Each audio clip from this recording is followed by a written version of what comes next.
வணக்கம். சிரியாவினுடைய சர்வாதிகாரி பசார் அல் ஆசாட்டிற்கு சிரிய நீதிமன்றம் மரண தண்டனை விதித்தது. அவருடைய சகோதரர் மஹர் அல் ஆசாட்டிற்கும் கூடவே தண்டனை விதிக்கப்பட்டிருக்கின்றது. ஆசாட்டினுடைய மைத்துனர் படைத்துறை தலைவராக இருந்த அதேப் நஜீப் இவர் கைது செய்யப்பட்டு சிறை கொட்டடியில் அடைக்கப்பட்டவர் நீதிமன்றம் கொண்டு வரப்பட்டார். இவருக்கும் மரண தண்டனை வழங்கப்பட்டது. சிரியாவினுடைய அதிபர் பசார் அல் ஆசாட்டும் அவருடைய சகோதரரும் இப்பொழுது ரஷ்யாவில் இருப்பதனால் அவர்களை உடனடியாக சிறை கொட்டடியில் அடைக்க முடியாது.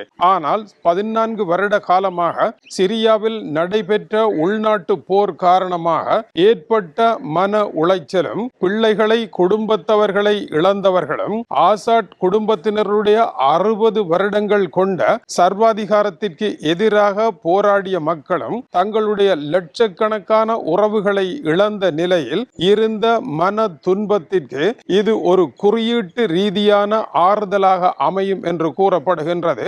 ரஷ்ய அதிபர் புட்டினுடன் சிரியாவினுடைய இப்போதைய அதிபர் அஹமத் அல் ஜாரா நேரடியாக தொடர்பு கொண்டு அவரை நேரடியாக சந்தித்து சிரியாவில் இத்தனை பெரிய இழப்புகளுக்கு காரணமாக இருந்தவரும் நச்சு ஆயுதங்களை பாவித்தவரும் சிறார்களினுடைய மரணங்களுக்கு காரணமாக இருந்தவரும் ஆகிய பசார் அல் ஆசாட்டை ஒப்படைக்க வேண்டும் என்று கேட்டாலும் ரஷ்ய அதிபர் கொள்கை அளவில் அதற்கு மறுத்திருந்தார். சிரியாவில் மரண தண்டனை அமுல்படுத்துவது சட்டமாக இருக்கின்ற காரணத்தினால் அடைக்கலம் கோரி வந்த ஒருவரை சிரியாவிடம் ஒப்படைப்பாராக இருந்தால் அவருக்கு மரண தண்டனை விதிக்கப்படலாம். இது ரஷ்யாவிலேயே மரண தண்டனையை விதிப்பதை போன்ற ஒரு செயலாக மாறிவிடும். அரசியல் பழிவாங்கல்கள் இதில் இடம்பெறலாம். சதாம் ஹுசேனுக்கு நடந்தது போல மரண தண்டனை விதித்து அதனுடைய கொடுமையை அனுபவிக்கின்ற மனோநிலை இன்றும் குறைந்து போகாத நிலையில் அதை ரஷ்ய அதிபர் செய்ய மாட்டார் என்றே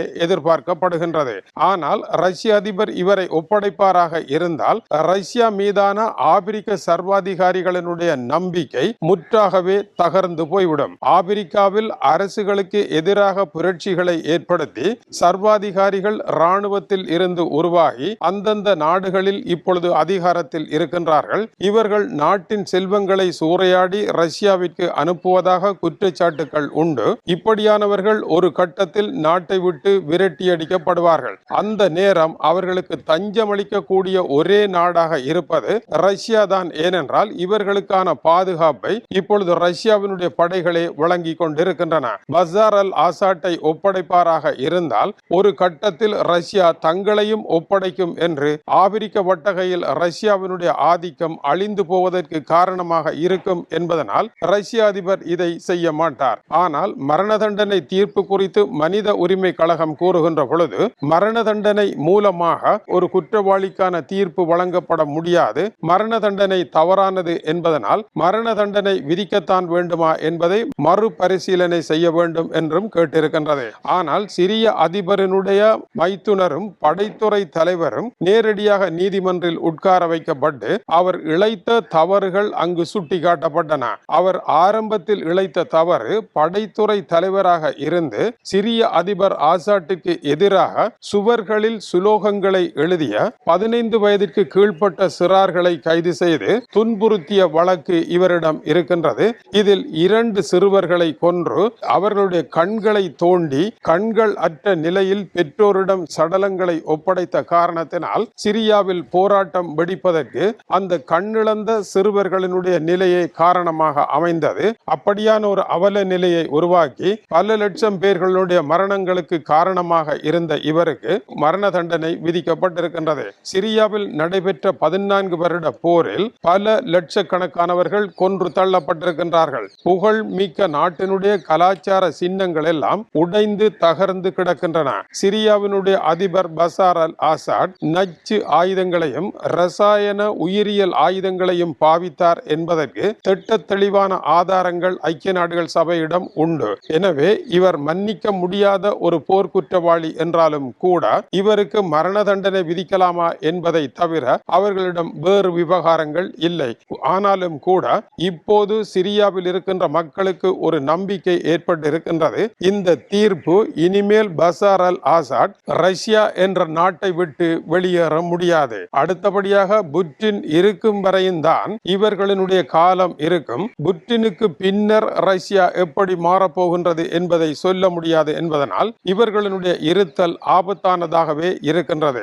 இதை தவிர இன்னொரு விடயம், 60 ஆண்டுகால சிரிய அதிபரினுடைய சர்வாதிகாரத்திற்கு முற்றுப்புள்ளி வைக்கப்பட்டது என்கின்ற மகிழ்ச்சி ஏற்பட்டிருக்கின்றது. சிரியாவினுடைய ஆட்சி இந்த மரண தண்டனையின் மூலமாக நடைபெற்ற போர்க்குற்றங்களுக்கு தண்டனை வழங்குவதன் மூலமாக குற்றத்தை ஏற்றுக்கொள்கின்றார்கள் என்கின்ற ஒரு பிரகடனம் வெளியிடப்பட்டிருக்கின்றது.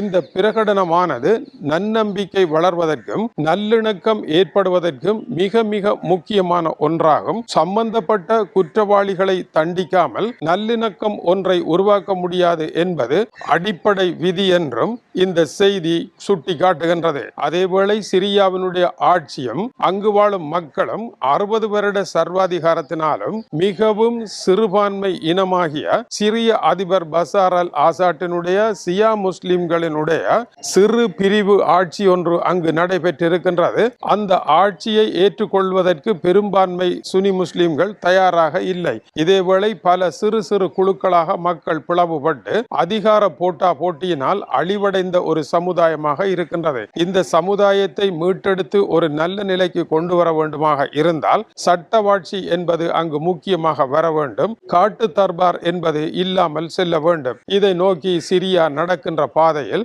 இது ஒரு முதலாவது காலடி என்று கருதப்படுகின்றது. சிரிய அதிபர் பசார் அல் ஆசாட்டிற்கு வழங்கப்பட்ட தீர்ப்பு உலக சர்வாதிகாரிகளுக்கு ஏற்பட்டிருக்கின்ற ஒரு குறியீட்டு அச்சமாக இருப்பதாக இன்றைய காலை செய்திகள் கூறுகின்றன.